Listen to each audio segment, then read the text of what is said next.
Hey folks, Steve the Amateur Historian. You can probably barely see me, but either way I'm still here. And I got for you now another episode of Bus Stories. It just sounds so sad when stories about riding on the bus? What the fuck is that?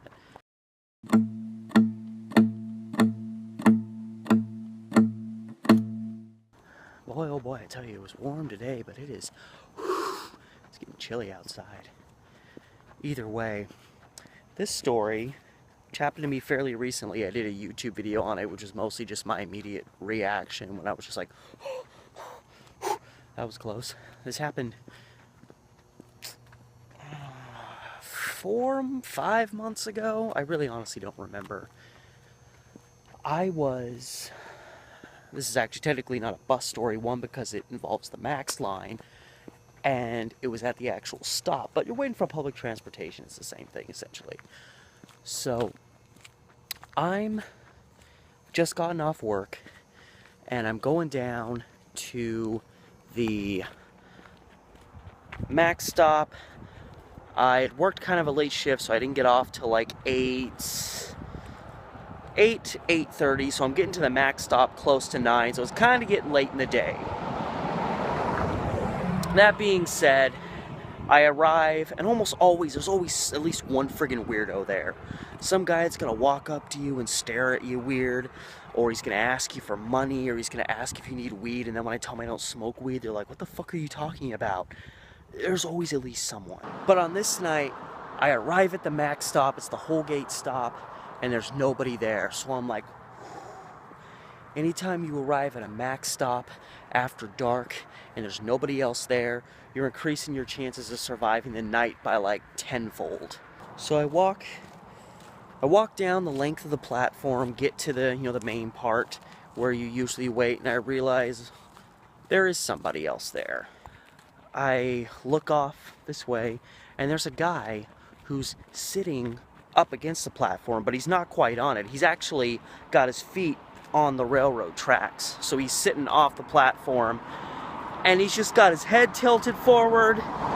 He's dressed all in black, and he's kind of just grabbing rocks that are along the tracks and kind of tossing them.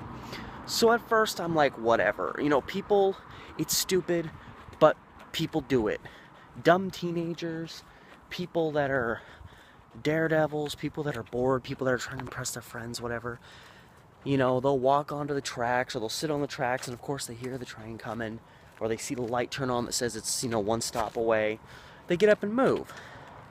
So I'm like, whatever, it's just some dingus.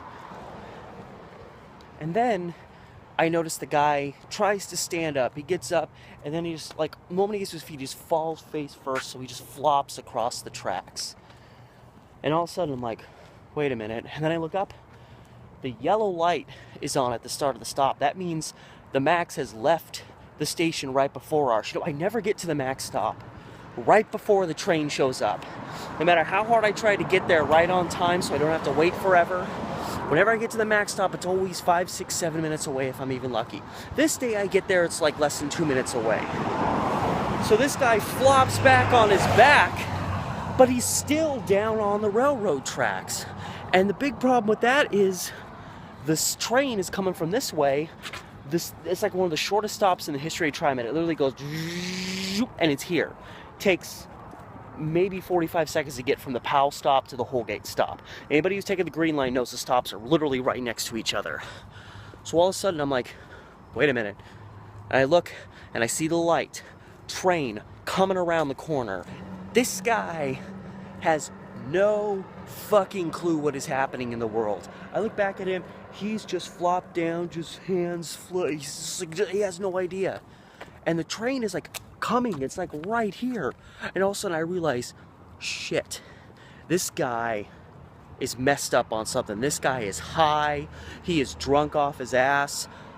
I'm leaning more towards the high side, but I realize I have no time to act. The train is coming. The conductor has just noticed in the dark, he's gotten just close enough to where in the distance he can see there's somebody on the tracks. So he's laying on the horn, and it's like no time to think about what you're gonna do. And I you know, right as the train was coming around the corner, I said to the guy, "Hey, the train's coming." No reaction. I'm like, "Hey, the fucking train is I didn't even have a chance to finish my thought. I realized immediately, you know, multiple equations are happening in my head. What is about to happen? And I realized, no, I'm gonna have to take care of this thing myself. So I just tucked my arms under his armpits and just started hoisting him. And I don't know if it's just he instinctively thought like, oh, I'm being lifted, I need to like get my feet ready, or if, you know, his brain was starting to click again or something, but I could see his legs, he was starting to like slowly ease his legs out, so that by the time I got him up and onto the platform, like he was able to kind of settle onto his legs, but not really steadily. And like right as I get his feet on, I can feel the rumbling of the train, and then it just whisked by us, and I'm just looking at him, and I can tell, this is what makes me think the guy was on drugs, is because like we're both just standing there and he just sees the train coming in for a stop, and he just kind of looks at me and he's just like, it was like a dead stare. It was like he wasn't certain if I was actually there or if he was just like hallucinating me. And that was it. He didn't say a thing. He just kind of, and then he just kind of turned and started sauntering off. I watched him go through one door onto the train. I'm glad he got onto the MAX. That was one of my biggest concerns. I didn't want to leave him alone there in case nobody else showed up the next time a train showed up. And then I got onto the next car. And that was the big thing that stuck in my mind the next couple of hours. But just the thought that just stayed with me was, I was just so grateful that I showed up, that I was there, because nobody else was there. And I honestly don't think this guy, even if he caught on at the last moment, there's a train coming, you know, he tried to stand up and just flopped over. He could barely get his feet out when I picked him up. I don't think this guy would have pulled himself off the tracks in time. And the MAX comes like right up against the platform. So it's not like he would have gotten hit in the legs and flopped to the side. He would have been mashed if the operator couldn't react in time, and it was dark. So, you know, it's just, and then I think back several degrees of separation that led to me being at that MAX stop at that time. You know, I didn't ask for that day off from work because I had something special to do or something. Our manager just decided to schedule me so-and-so to such and such on that day. I decided not to stay longer if I could have. I wasn't going to my girlfriend's, in which I would have caught the MAX going the other way, and I would have probably shown up at a different time, or caught the train earlier, or, you know, any number of factors could have led to me not showing up at the MAX stop at that time. And sometimes that's the difference between living and dying, is just having someone else there to thrust his arms under you and pull you to safety at the last second.